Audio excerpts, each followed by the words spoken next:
For more on the reaction on Capitol Hill, let's go to Editor-in-Chief at The Hill, Bob Cusack. He's joining us from our Washington bureau. And Bob, clearly we're hearing different reactions from both Democrats and Republicans on Capitol Hill. First question, I guess, to you is, what do you think the likelihood at this point is for an independent commission? And you heard Nancy talking about the big I word, impeachment, right?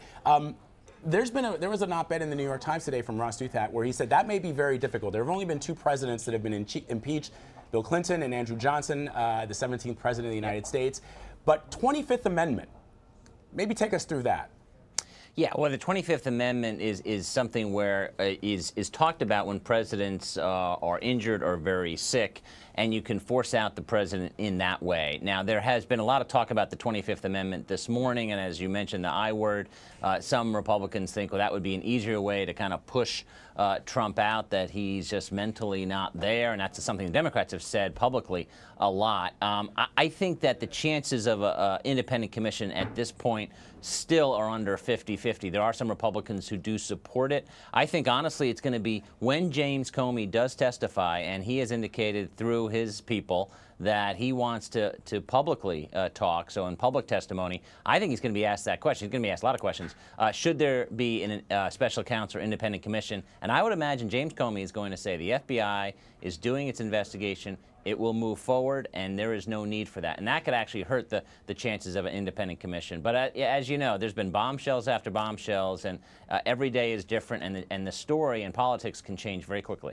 But Bob, what do you think? Do you think an independent commission would really help here? I mean, you know, to Speaker Ryan's point, there are 3 investigations going on between the FBI, the Senate, and the House. So would that additional commission be something that could really get to the bottom of it? Yeah, that's the question, is that what would happen with these other investigations? The House and Senate Intel committees are working on this. There has been criticism, not enough resources on the Senate Intel side, and that the House Intel committee is too partisan, and they've had some partisan fights. And then, of course, the FBI, what does it mean now that James Comey is gone?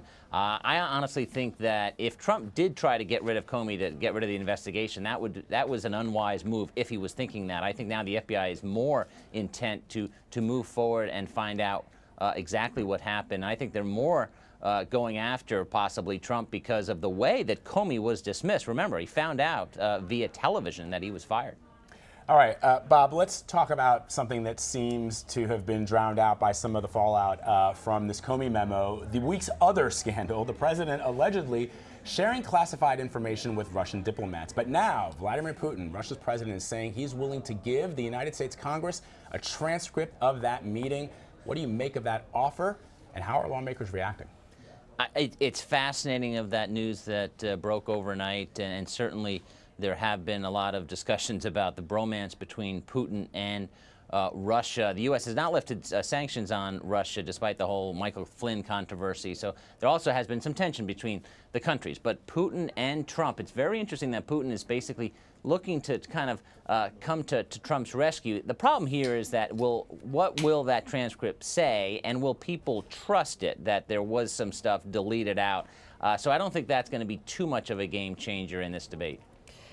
All right, and Bob, you know, there's an interesting op-ed in the Washington Post, you know, where essentially they're saying that the Trump trip should be canceled in light of all of this, going, you know, forward into the Middle East, because we know he's going to be meeting with a lot of different leaders from so many different countries, saying that really we just can't trust his erratic behavior.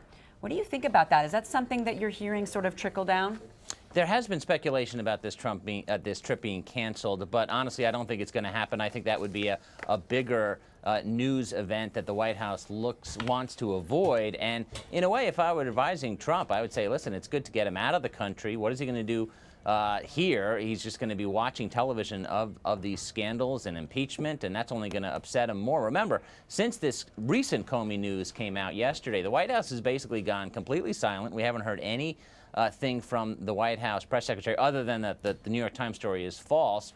But we haven't seen any tweets from the president. So I think it's actually probably a good thing politically for Trump to get out of the country and to do some foreign policy and for the staff, so he gets his mind off domestic policy and domestic problems, which are probably only going to get worse if he's stuck around. So I think the trip is going to go forward as planned. All right, Bob Cusack of The Hill, thanks so much. Thank you.